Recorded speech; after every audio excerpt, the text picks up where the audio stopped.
We're here with our friend Douglas Murray, who is associate editor of The Spectator. He is a columnist for the New York Post. He is a great author on democracies and death cults, among other books. Douglas, I've contended Iran has become a concentration camp.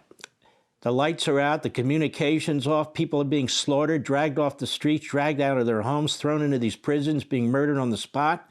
And it appears to me the media's gotten bored with this. Western leaders seem to have gotten bored with this. Time goes on and on and on. What do you make of this?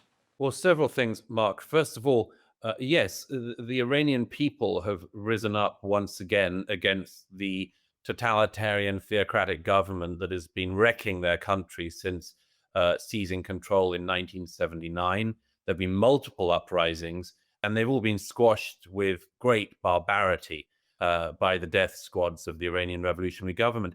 But what makes these protests distinct is they're larger in scale than any previous protests by the citizens of Iran, and they've been greeted with even greater sadism and murderousness by the goon squads of the Ayatollahs.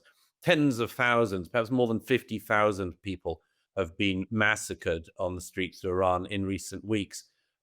The second thing I'd say about that is, of course, just in passing, note the amazing silence on the streets of America and other Western cities. Note the amazing silence from the campuses of America and the liberal Ivy Leagues and all the rest. But that's a sideshow.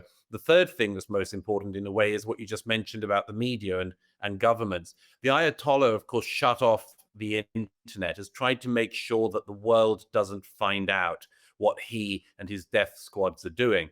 And the risk is that we in the rest of the world fall for that. You know, we live in this age when something happens in Minneapolis and you've got multiple camera angles within seconds because in America, we've all got smartphones and so on.